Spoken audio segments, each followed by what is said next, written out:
Kalau ada yang mengatakan bintang penyanyi dangdut Inul Daratista sudah padam, itu salah besar. Yang benar adalah bintang si Ratu Ngebor itu kian meredup. Berita tentang spektakuler panggung Inul di lapangan bola atau pentas-pentas megahnya di layar kaca sudah semakin mereda. Semalam misalnya pelantun di Kocok-Kocok itu menyanyi di kalangan terbatas di sebuah kafe di Mall Ambassador Casablanca Kuningan, Jakarta Pusat. Sama restoran.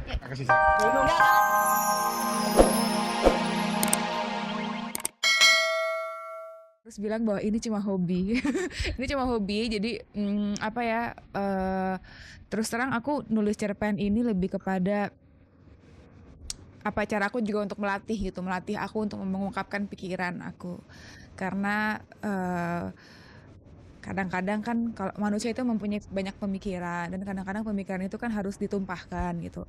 Dan aku juga kan tidak bisa menumpahkan pikiran itu pada sembarang orang, ya gitu. Juga belum tentu juga orang mau mendengarkan semua pemikiran aku gitu. Jadi ya salah satu cara untuk menumpahkan pemikiran aku itu adalah melalui tulisan-tulisan fiksi. Meski Feby mengaku menulis fiksi sebagai pengisi waktu senggang, ternyata dunia itu bukanlah baru baginya. Dia sudah menekuni itu sejak masih duduk di bangku sekolah.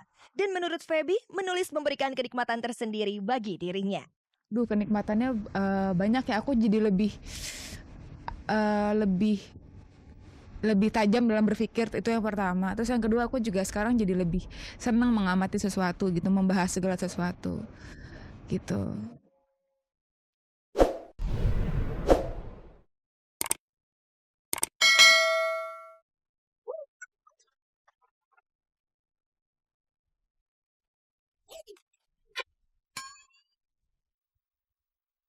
Simak perbincangan dengan artis cantik Titi Kamal tentunya setelah kita merecek yang satu ini.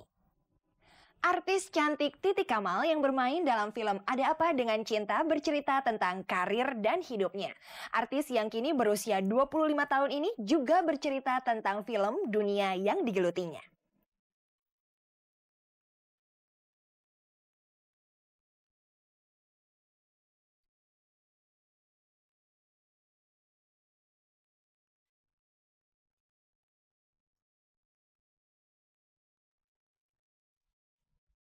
Titi Kamal balik ke Christian mantan pacarnya ternyata isu tak bertuan. Kemarin sore ketika ditemui di sela-sela syuting sinetronnya di bilangan Fatmawati Jakarta Selatan, Titi malah menggambarkan cowok macam apa yang diidamkan sekarang di saat dirinya menjomblo. Hari gini yang paling susah dicari pria yang baik dan jujur. Cie, pers banget. Nggak bercanda. Pria yang baik, jujur, serius, dan harus yang cintanya harus banyakan dia daripada titik ke dia. Memastikan akting sebagai pekerjaan yang harus digeluti dengan serius telah lama menjadi prinsip yang dipegang artis cantik Titi Kamal. Peran-perannya dalam sinetron maupun film yang banyak menghadirkan Titi sebagai seorang remaja ABG dijalaninya secara profesional. Lihat saja peran Maura dalam film Ada Apa Dengan Cinta, di mana ia berpasangan dengan aktris Dian Sastro. Atau peran di film Evil I'm in Love dan beberapa sinetron yang juga menampilkan dirinya sebagai seorang remaja ABG. Meski demikian, gadis kelahiran 7 Desember 1981 tersebut mengaku selalu siap menjalani peran apapun yang ia dapat, termasuk peran ABG. Padahal wanita bernama asli Kurniati Kamelia itu kini sudah berusia 24 tahun. Rasanya muda terus gitu. Ya tapi gak menutup kemungkinan buat yang dewasa, yang berat-berat gitu. Tapi aku ngerasa selama aku masih ditawarin yang remaja-remaja, apalagi nanti aku mau ikut sinetron, aku jadi anak SMA lagi, ya aku masih fun-fun aja karena aku nganggep ya tantangan aja untuk aku yang udah tua begini tapi jadi anak SMA lagi kayak gimana gitu. Sebagai wanita muda yang sudah malang melintang di dunia akting, Titi Kamal mengaku ada kejenuhan melihat berbagai karya sinetron maupun film yang belakangan bermunculan. Baginya selaku pelakon, banyak sekali peran yang ditawarkan justru lebih memikirkan sisi tren dan bisa dijual ketimbang kesempurnaan cerita. Jika harus memilih, Titi yang telah cukup banyak bermain dalam sinetron lebih memilih bermain di layar lebar daripada sinetron. Meskipun peran-perannya di film hanya sebagai peran pembantu seperti di Evil I'm in Love. Titi yang pada tahun 2003 heboh karena pose seksinya di sebuah majalah ini tetap memilih film sebagai medium yang memuaskan totalitas aktingnya. Soalnya aku orangnya selalu yang takutan, bukan takutan sih, Aku tuh ngerasa ada kesenangan tersendiri aja kalau misalnya aku bisa ikut di film yang hit gitu ya. Dan sejauh ini walaupun peran-perannya kecil tapi aku bangga aja gitu bisa ada di ADC, di Eiffel gitu yang penontonnya tuh bisa banyak banget gitu. Tapi sometimes the other side juga aku pengen cari film-film yang apa ya, mungkin dari segi komersilnya kurang tapi dari segi artistiknya yang tinggi banget. Tapi selama ini yang lagi ditawarin ke aku belum ada yang aku sreg gitu, nggak tahu mungkin dari segi karakternya aku kurang suka atau karena aku sekarang lagi kontrak eksklusif juga jadi jadwalnya tuh ribet karena sinetron aku tuh sekarang kejar tayang gitu ya. Kita nggak tahu kalau diperpanjang, terus jadinya kepentok di jadwal juga. Jadi aku kesannya emang sekarang dilihat orang jadi lebih banyak di sinetron gitu. Tapi sebetulnya aku tuh gemes banget, aku pengen banget ikut film, udah kangen banget. Sejauh ini ada beberapa yang aku suka dan aku tertarik, tapi kepentok di jadwal. Jadi aku lagi usahain semaksimal mungkin supaya jadwalnya bisa lumayan klop gitu. Selain berkeinginan besar untuk eksis di layar lebar, sebagai seorang aktris yang tergolong masih muda, mantan mahasiswi Stikom London School of Public Relations jurusan marketing ini ternyata masih menyimpan segudang obsesi dalam dunia film yang hingga saat ini belum bisa ia capai. Salah satunya adalah ingin berperan dalam layar lebar sebagai orang sakit jiwa seperti yang pernah ia perankan dalam sebuah sinetronnya beberapa tahun lalu. Mungkin lebih yang psycho-psycho gitu. Temanya mungkin lebih ke apa ya, standar kehidupan aja lah, mungkin lebih ke cinta gitu. Karena cinta nggak ada habisnya buat dieksplor lah gitu.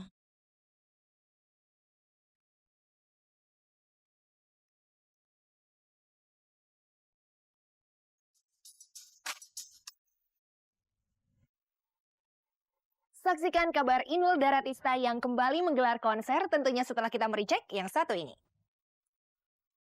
Konser Inul Daratista mulai berubah format. Kemarin Ratu Goyang Ngebor ini menggelar konser di sebuah mall. Format panggung jauh lebih kecil dibanding dengan panggungnya yang selama ini selalu dipadati penonton.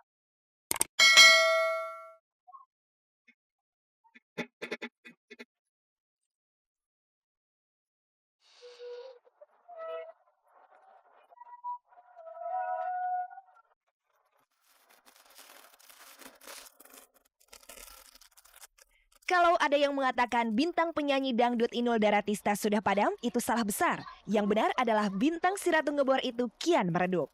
Berita tentang spektakuler panggung Inul di lapangan bola atau pentas-pentas megahnya di layar kaca sudah semakin mereda.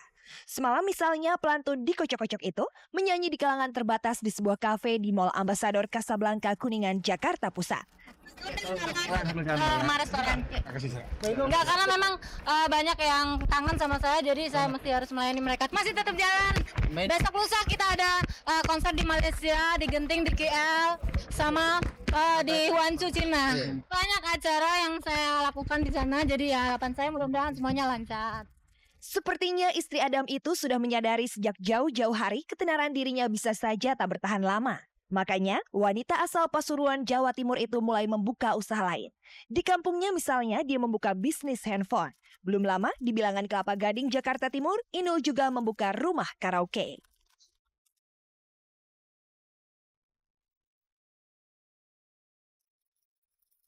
Inul, salah satu bintang dangdut yang fenomenal adalah wanita bersahaja yang menyusuri jalannya penuh liku. Panggung-panggung kawinan di kampung-kampung di Jawa Timur sana adalah sejarah awal wanita yang bisa meliukan tubuh dan pinggulnya dengan kecepatan tinggi. Tentu saja sambil mendendangkan lagu berirama dangdut. Hingga akhirnya dia bisa menembus Jakarta, Inul benar-benar tak terbendung oleh apapun termasuk oleh kritikan pedas Rhoma Irama. Seperti meteor dia melejit dengan cepat mensejajarkan dirinya dengan senior-seniornya. Tapi ternyata mempertahankan lebih sulit daripada mendapatkannya. Tak lama ketenaran, bahkan harta yang berlimpah ruap diraup Inul. Perlahan tapi pasti sinarnya semakin meredup. Inul menyadari itu, makanya dia juga mempersiapkan diri untuk menghadapi situasi dan kondisi yang sudah terbayangkan sebelumnya.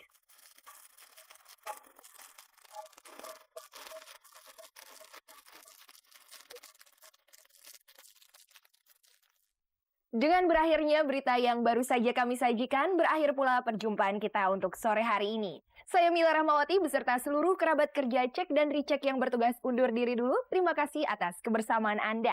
Saksikan terus infotainment paling bergengsi ini setiap hari Selasa, Rabu, Jumat, dan Sabtu pukul 16 waktu Indonesia Barat, tentunya hanya di RCTI. Oke, ingat pemirsa, jangan percaya gosip sebelum Anda menyaksikan Cek dan Recheck, pelopor jurnalisme infotainment. Sampai jumpa.